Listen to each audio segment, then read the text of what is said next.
సీమంకాయ season అయితే వచ్చేసిందండి. చాలా బావుంటుంది ఈ వెజిటబుల్. చాలా మందికి తెలియదు. బట్ మా ఏరియాలో మాత్రం దీన్ని సీమంకాయ అంటారు. చాలా ప్లేసెస్‌లో దీని పేరు గూడా తెలీదు. అసలు ఇదొకటి ఉందని గూడా తెలీదండి చాలా మందికి. బట్ దొరికితే మాత్రం ఖచ్చితంగా తినండి. చాలా మంచిది హెల్త్‌కి. ఈషా ఫౌండేషన్ వాళ్ళైతే ఖచ్చితంగా దీన్ని వండేసేసి వచ్చిండే వాళ్ళకంతా పెడతారనమాట. ఆ ఫౌండేషన్‌లో భోంచేసిండే వాళ్ళకి ప్రతి ఒక్కరికి ఖచ్చితంగా ఈ సీమంకాయ అనేది బాగా ప్రిపేర్ చేసి పెడతారు. చాలా మంచిది హెల్త్‌కి అని చెప్పేసి. ఇది ఈజీగా పెరగను కూడా పెరుగుతుందండి.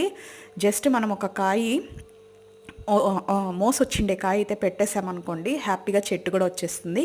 ఈజీగా మొక్క కూడా ఇంట్లో పెంచుకోవచ్చు. హ్యాపీగా కాయలు కూడా వచ్చేస్తాయి. అంత బాగా తొందరగా పండే పంట అని చెప్పొచ్చు. నేను ఈరోజు పలావ్ అయితే చేసేస్తున్నాను. పలావ్కి కావాల్సిన పలావ్ ఐటమ్ వేసేసి, అలాగే ఎర్రగడ్డలు కూడా ఫ్రై చేసుకొని, దాంతోపాటు వెజిటేబుల్స్, సోయాబీన్ ఇవన్నీ వేసేసుకొనేసి బాగా ఫ్రై చేసేసుకోవాలన్నమాట.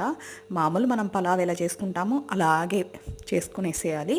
చాలా బాగుంటుందండి. నేను సీమంకాయ ఫ్రై చేస్తాము, అలాగే కారం చేస్తాము, అలాగే ఇప్పుడు మీకు పలావ్ చూపిస్తున్నాను. చాలా వాటికి మేము సీమంకాయ అయితే బాగా వాడేస్తూ ఉంటాము. మీ ఊర్లో సీమంకాయని ఏమంటారో ఖచ్చితంగా కామెంట్లో పెట్టేసేయండి.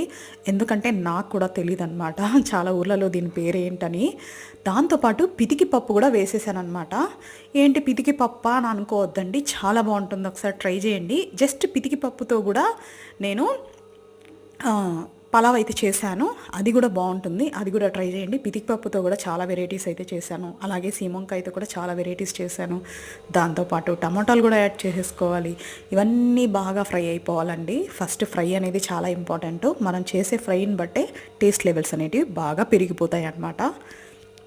అదే కాకుండా దీంట్లో వేసే మసాలాలు కూడా చాలా ఇంపార్టెంట్. నేను చాలా తక్కువ మసాలా అయితే యూస్ చేస్తాను. బట్ పలావ్ మాత్రం సూపర్గా ఉంటుంది. ఆ మసాలా కూడా ఇప్పుడు దీంతో పాటు ఫ్రై చేసేసుకుందాం. చాలా బాగుంటుంది. మీకు ఫుల్ వీడియో కావాలంటే చాలా పలావ్ వీడియోస్ అయితే పెట్టాను నేను. సేమ్ మసాలానే యూస్ చేస్తానండి నేను. ఎక్కడ కానీ వేరే మసాలా యాడ్ చేయను. చూసారంటే ఖచ్చితంగా చేసేసుకోవచ్చు మీరు కూడా ఈజీగా. అది చూడండి, ప్రీవియస్ వీడియోస్లో అయితే ఉందన్నమాట. ఇప్పుడు వాటర్ వేసేసుకున్నాక అవి బాయిల్ అయ్యాక రైస్ వేసేసుకోవడమే. రైస్ వేసుకున్నాక ఇంకా కుక్కర్ పెట్టేసేసి పలావ్ అయితే చేసేసుకోవడమే. చాలా ఈజీ, చాలా టేస్టీ. సీమంకాయ కూడా చాలా బాగుంటుంది. పిల్లలైతే ఇష్టంగా తింటారు. అది ఎక్కడ చేదు కానీ ఏమీ అనిపించదు. మంచి వెజిటేబుల్ అని చెప్పచ్చు. హెల్త్కి కూడా చాలా మంచిది. నచ్చితే కనుక లైక్, షేర్, సబ్స్క్రైబ్. బాగుంది కదా పలావు? చూసారా, చాలా బాగుంది.